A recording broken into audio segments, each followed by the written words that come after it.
Hello વિદ્યાર્થી મિત્રો, આપણે ગયા લેક્ચરમાં અલગ અલગ પ્રકારના ફંક્શન્સની વાત શરૂ કરી.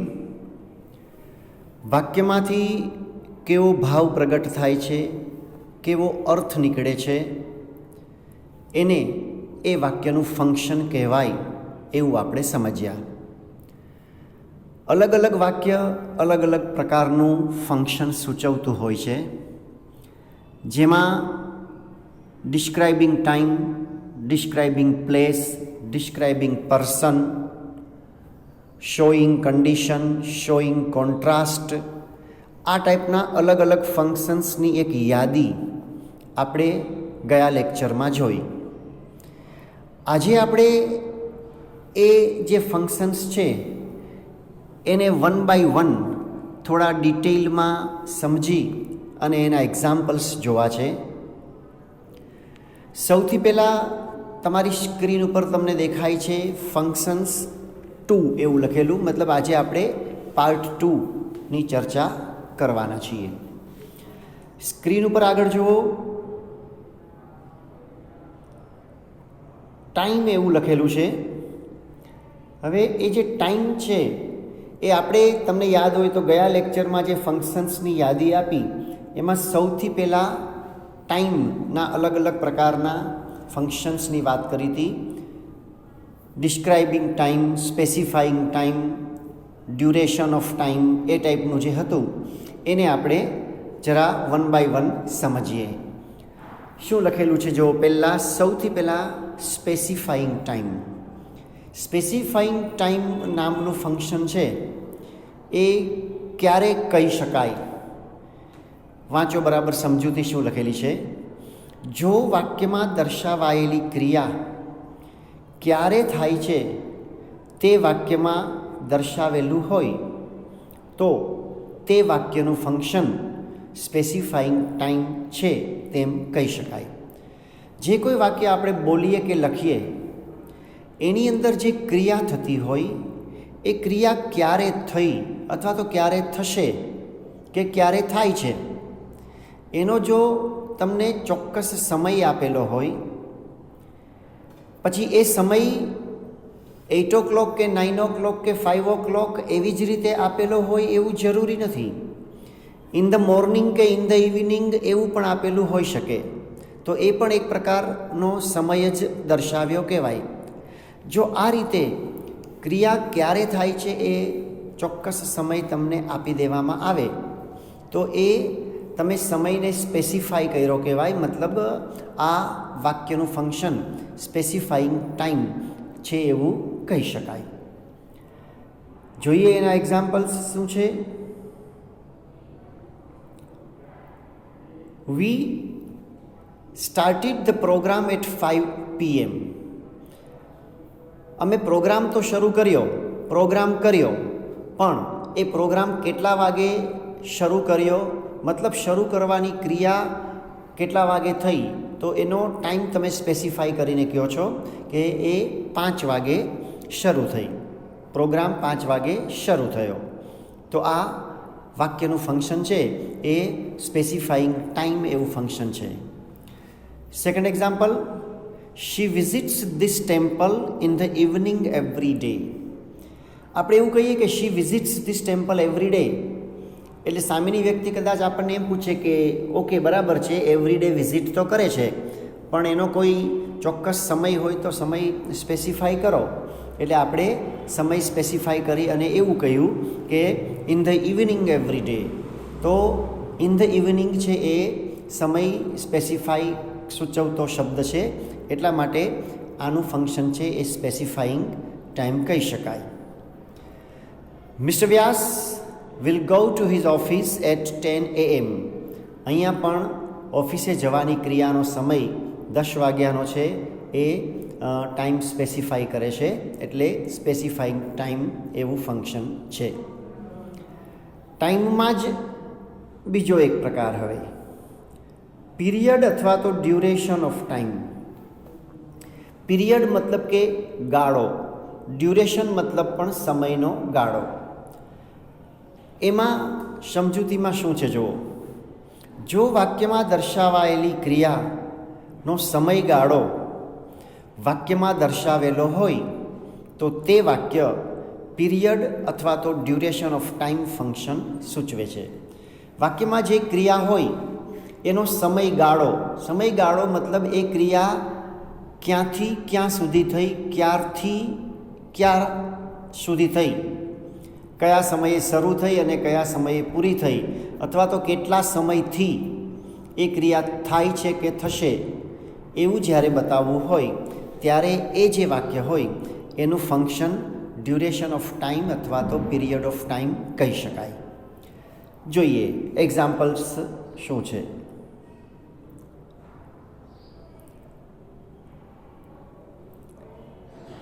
They played in the garden from 5 PM to 7 PM. એ લોકો બગીચામાં રમ્યા તો ખરા, પણ કેટલો સમય? 5 વાગ્યાથી 7 વાગ્યા સુધી, મતલબ એ સમયનો ગાળો બતાવ્યો કે 5 વાગ્યાથી 7 વાગ્યા સુધી, તો એ ડ્યુરેશન બતાવ્યું. એટલે એનું ફંક્શન છે પીરિયડ ઓફ ટાઈમ અથવા તો duration of time. Next example. The farmers work from sunrise to sunset every day. ખેડૂતો ખેતરમાં કામ કરે છે, એનો સમયગાળો કેટલો છે? સનરાઈઝથી શરૂ કરીને સનસેટ સુધીનો સમય, એટલો લાંબો સમયગાળો આ કામ કરવાની ક્રિયાનો આમાં સૂચવાયેલો છે. એટલે આ પણ એક પ્રકારનું પીરિયડ ઓફ ટાઈમ કે ડ્યુરેશન ઓફ ટાઈમ કહી શકાય. Sixth example. She has been in the kitchen for 2 hours. તેણી 2 કલાકથી રસોડામાં છે એવું આપણે કહીએ તો રસોડામાં હોવાનો જે સમયગાળો છે એ કેટલો છે? 2 કલાકનો. જો સમયગાળો બતાવવા માટે 2 પદ્ધતિ હોઈ શકે. કાં તો કેટલા કલાકથી કે કેટલા સમયથી છે એવું તમે કહી દો, અથવા તો કેટલા વાગ્યાથી કેટલા વાગ્યા સુધી, અથવા તો ક્યાંથી ક્યાં સુધી, એવું તમે કહો તો એ પણ સમયનો ગાળો જ બતાવે છે. એટલે એનું ફંક્શન પણ ડ્યુરેશન ઓફ ટાઈમ કહી શકાય. ટાઈમની જ બાબતમાં ત્રીજી વાત, પોઈન્ટ ઓફ ટાઈમ. વાક્યમાં દર્શાવેલી ક્રિયા ક્યારે શરૂ થઈ તે વાક્યમાં દર્શાવેલું હોય, એટલે કે ક્રિયાનો પ્રારંભ સમય દર્શાવેલો હોય તો તે વાક્ય પોઈન્ટ ઓફ ટાઈમ ફંક્શન સૂચવે છે. એક્ઝામ્પલ જુઓ એટલે તમને આઈડિયા આવશે. The children have been in the garden since 9 AM. બાળકો બગીચામાં છે. કેટલા વાગ્યાથી કેટલા વાગ્યા સુધી એવો ગાળો તમને નથી આપેલો, પણ ક્યારથી છે, મતલબ ત્યાં હોવાની ક્રિયાનો પ્રારંભ ક્યારે થયો, એનું પ્રારંભ બિંદુ સ્ટાર્ટિંગ પોઈન્ટ શું? તો સ્ટાર્ટિંગ પોઈન્ટ જે છે એ 9 AM છે. એટલા માટે આ જે ફંક્શન છે એ પોઈન્ટ ઓફ ટાઈમ ફંક્શન કહી શકાય. Next example. Rahul has been ill since Monday. માંદા હોવાની ક્રિયા જે છે રાહુલની એ મંડે મતલબ સોમવારથી શરૂ થઈ. સોમવારથી ક્યાં સુધી એવો કોઈ ગાળો નથી આપેલો, પણ એનો સ્ટાર્ટિંગ પોઈન્ટ આપેલો છે કે સોમવારે શરૂ થયું, તો એ પોઈન્ટ ઓફ ટાઈમ ફંક્શન સૂચવે છે. બરાબર ધ્યાન રાખજો. નેક્સ્ટ. ત્યારબાદનું આપણે જે ફંક્શન જોયું હતું એ પર્સન ડિસ્ક્રાઇબિંગ પર્સન. કોઈ વ્યક્તિનું વર્ણન કરવાની વાત છે. વાંચો સમજૂતી. જો વાક્યમાં કોઈ વ્યક્તિનો પરિચય આપવામાં આવેલ હોય કે કોઈ વ્યક્તિનું વર્ણન કરવામાં આવેલ હોય તો તે વાક્યનું ફંક્શન ડિસ્ક્રાઇબિંગ પર્સન છે તેમ કહી શકાય. વાક્યની અંદર કોઈ વ્યક્તિ વિશેષ વિશે વાત થયેલી હોય તો એનું વર્ણન એ કરવામાં આવે છે, એટલા માટે ડિસ્ક્રાઇબિંગ પર્સન એવું ફંક્શન કહી શકાય. જોઈએ એક્ઝામ્પલ્સમાં શું છે એટલે ખ્યાલ આવશે. My friend is very tall and handsome. અહીંયા માય ફ્રેન્ડ એક વ્યક્તિ છે અને એ વ્યક્તિનું વર્ણન એટલું કરવામાં આવેલું છે કે એ ટોલ છે અને હેન્ડસમ છે. એ સિવાય આ વાક્યમાં બીજું કોઈ ફંક્શન તમને દેખાતું નથી, એટલે આ વાક્યનું ફંક્શન શું છે? Describing person. Next example number 10 and 11 screen ઉપર મૂકું છું. The girl who was dancing on the stage was very beautiful. છોકરી કે જે સ્ટેજ ઉપર નાચતી હતી અને એ છોકરીની વાત કરે છે કે વોઝ વેરી બ્યુટિફુલ. મતલબ અહીંયા the girl was very beautiful એમ કહેવાનો હેતુ છે. આ વાક્યનો મૂળ હેતુ એ છોકરી બ્યુટિફુલ હતી એવું કહેવાનો હેતુ છે, પણ કઈ છોકરી એ પરિચય આપવા માટે થઈ અને તમને એવું વચ્ચે કહ્યું કે ડાન્સિંગ ઓન ધ સ્ટેજ. તો અહીંયા પણ એ વ્યક્તિનું વર્ણન કરવામાં આવેલ છે, એટલે describing person. The woman whom I saw on the road was very old and weak. જે સ્ત્રીને મેં જોઈ રસ્તા ઉપર એ કેવી હતી? ઓલ્ડ હતી, વીક હતી. તો અહીંયા પણ જે તે વુમન, જે તે સ્ત્રીનું વર્ણન છે કે એ ઓલ્ડ હતી, વીક હતી. એટલે આ પણ ડિસ્ક્રાઇબિંગ પર્સન ફંક્શન સૂચવે છે. આગળ વધીએ. Describing thing. જેમ પર્સન વ્યક્તિની વાત હોય એમ અહીંયા કંઈક વસ્તુની વાત છે. જો વાક્યમાં કોઈ વસ્તુનો પરિચય આપવામાં આવેલ હોય કે કોઈ વસ્તુનું વર્ણન કરવામાં આવેલ હોય તો તે વાક્ય ડિસ્ક્રાઇબિંગ થિંગ ફંક્શન સૂચવે છે. જોઈએ એક્ઝામ્પલ શું છે? Your smartphone is very useful but very costly.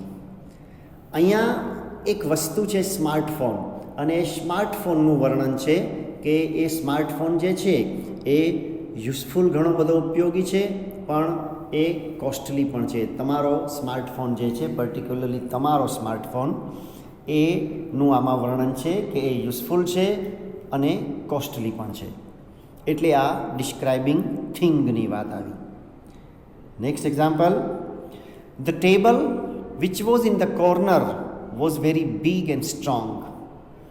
Table ખૂબ જ બિગ હતું, મોટું હતું, સ્ટ્રોંગ હતું, મજબૂત હતું. તો આ વસ્તુનું વર્ણન છે. એ ટેબલ ખૂણામાં હતું, એ તો એક્ઝેક્ટ ટેબલ કયું હતું એ જાણવા માટે કહેવામાં આવેલું છે.